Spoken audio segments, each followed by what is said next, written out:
नमस्कार दोस्तों, अपन स्टार्ट करते हैं। प्रश्नावली 1.2। इसका पहला क्वेश्चन है, नीचे दिए गए कथन सत्य है या असत्य है, कारण के साथ अपने उत्तर दीजिए। अपन कारण बताना है इसमें। तो पहला है, प्रत्येक अपरिमेय संख्या एक वास्तविक संख्या होती है। तो आपको मैंने परिचय में बताया था, वास्तविक संख्याओं के अंदर परिमेय और अपरिमेय दोनों आती है और अपरिमेय। वास्तविक संख्या के अंदर परिमेय संख्या और अपरिमेय संख्या दोनों आती है। तो क्या पूछ रहा है, प्रत्येक अपरिमेय संख्या एक वास्तविक संख्या हो सकती है, एक वास्तविक संख्या हो सकती है क्या? तो वास्तविक संख्या के अंदर आ रही है अपरिमेय संख्या, तो ये सत्य है, सत्य हो गया। इसमें कारण में लिख देना, वास्तविक संख्या के अंदर परिमेय और अपरिमेय दोनों आती हैं। ठीक है, ये हो गया। अब दूसरा देखते हैं। दूसरा है, संख्या रेखा का प्रत्येक बिंदु रूट m के रूप का होता है जहां m एक प्राकृत संख्या है। m प्राकृत संख्या है। प्राकृत संख्या क्या होती है? प्राकृत संख्या क्या होती है? एक से अनंत तक चलती हो, 1 2 3 4 ऐसे अनंत तक। तो रूट m के रूप का है संख्या रेखा का प्रत्येक बिंदु रूट m के रूप का है, ये बताना है अपन को। तो रूट के अंदर तो प्राकृत संख्या रूट के अंदर 1 हो गई, रूट के अंदर 2, रूट के अंदर 3, रूट के अंदर 4, ये हो गई। तो प्रत्येक पूछा है इसने, संख्या रेखा का प्रत्येक बिंदु थोड़ी है, ये एक का एक आ जाएगा, तो स्क्वायर हट जाएगा, एक का एक, रूट 2 होगा, रूट 3 होगा, रूट 4, ये 4 किसका वर्ग है? 2 का, तो 2 हो जाएगा। तो ये प्रत्येक आना चाहिए, यानी प्रत्येक बोल रहा है, प्रत्येक बिंदु m, यानी ये प्राकृत संख्या प्रत्येक आनी चाहिए अंदर, रूट के अंदर तो नहीं आ रही, ये वर्ग खुल गया, आगे भी खुल जाएगा 9 का, 3 हो जाएगा। तो ऐसे ये असत्य है, असत्य है, असत्य। और इसमें कारण में लिखना, रूट 2 और रूट 3 के बीच अनेक संख्याएं होती हैं। इनके बीच अनेक संख्याएं हो जाएंगी, अनेक संख्याएं होती हैं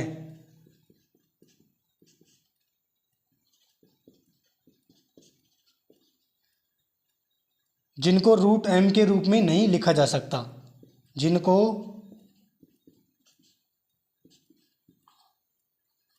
रूट m के रूप में नहीं लिखा जाता,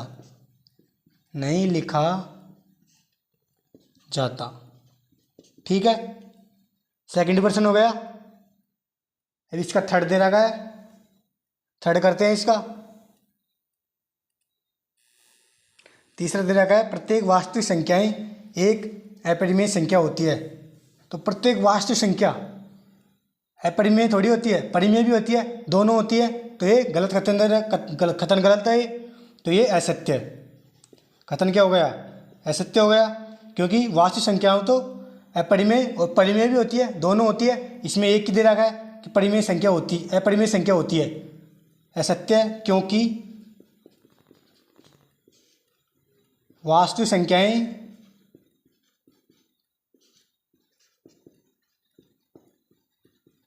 संख्याएं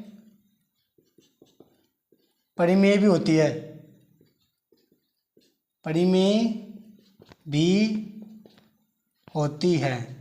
ये कारण हो गया, क्योंकि वास्तविक संख्याओं के अंदर परिमेय और अपरिमेय दोनों आती हैं। इसमें एक अपरिमेय संख्या दे रखी है बस वास्तविक संख्या के अंदर, तो इसमें ये असत्य हो गया। अपन देखते हैं दूसरा क्वेश्चन, ठीक है। क्वेश्चन सेकंड देखते हैं। दूसरा क्वेश्चन है, क्या सभी धनात्मक पूर्णांकों के वर्गमूल अपरिमेय होते हैं? यदि नहीं तो एक ऐसी संख्या के वर्गमूल का उदाहरण दीजिए जो एक परिमेय संख्या है। तो धनात्मक पूर्णांक क्या होती है? धनात्मक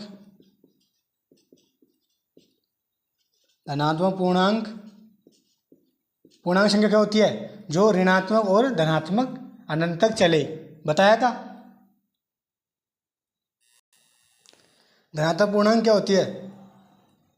1 2 3 प्लस में होती है, धनात्मक होती है तो प्लस में प्लस, और ऋणात्मक होती तो माइनस में होती। सभी धनात्मक पूर्णांक प्लस वाली हो गई। 4 भी, 5 6 7 8 9 ऐसे आगे तक। अपन को उदाहरण देना है, क्या देना है, क्या पूछ रहा है? क्या सभी धनात्मक पूर्णांकों के वर्गमूल अपरिमेय होते हैं? सभी के पूछ रहा है अपरिमेय, तो अपरिमेय होते हैं। यदि नहीं होते तो एक ऐसी संख्या के वर्गमूल का उदाहरण दीजिए जो एक परिमेय संख्या है। तो परिमेय संख्या का उदाहरण अपन दे सकते हैं। यदि अपन ने रूट में ले लिया 4, रूट 4 का मतलब क्या हो जाएगा? 2 का वर्ग है रूट 4, 2 का वर्ग है 4, फिर 2 हो गया। 2 क्या है? एक परिमेय संख्या है। परिमेय संख्या का उदाहरण होगा एक ये। और ये रूट 3 तो क्या है? ये तो अपरिमेय है। रूट 2 भी क्या है? अपरिमेय। और रूट 4 परिमेय, क्योंकि इसका वर्ग 2 होता है। ऐसे ही रूट 9 हो गई, रूट 9 का 3, ये परिमेय, क्योंकि पी बटा क्यू के रूप में लिख सकते हैं। ऐसे इधर भी ऐसे लिख सकते हैं रूट पी, ठीक है, पी बटा क्यू के रूप में लिख सकते हैं। तो ये हो गया कारण, इसमें लिखते हैं कारण। समझ आ गया? अब इसमें लिखते हैं अपन। इधर तक पूर्णांक हो गए, और उदाहरण अभी दिया ही था आपको। ये तो रूट 4 का, रूट 4 बराबर 2, 2 का वर्ग क्या होता है? 4, तो 1 मान लेंगे, तो ये पी बटे क्यू का रूप हो गई। ये हो गई पी बटे क्यू का रूप, ठीक है। एक उदाहरण पूछ रहा है तो लिखो सभी कारण में सभी धनात्मक पूर्णांक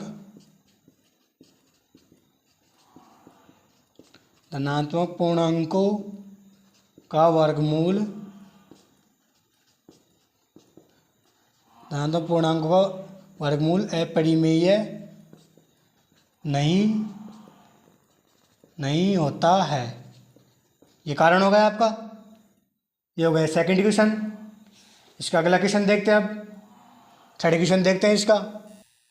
ये प्रश्न रहेगा तीसरा, दिखाइए कि संख्या रेखा पर रूट 5 को किस प्रकार निरूपित किया जाता है।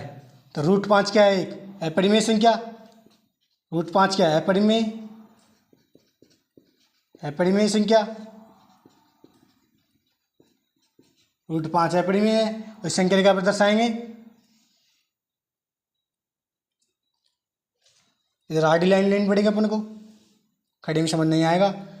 ये ले लिया अपन ने एक रेखा, यहाँ मान लिया अपन ने 0, बीच में 0, इधर चलेंगे तो +1 +2 +3 +4 ऐसे चल रहा है। इधर माइनस में -1 -2 -3, ठीक है। ये एक रेखा हो गई।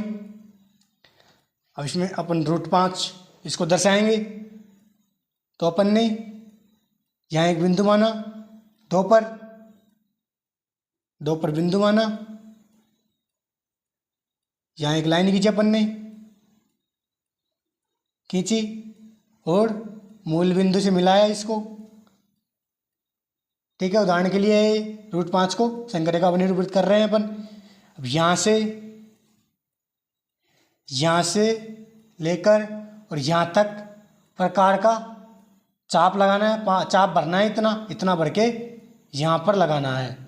यानी ऐसे भरेंगे तो यहाँ पर आएगा, यहाँ आएगा, यहाँ वो क्या होगा? रूट 5 आएगा यहाँ पर।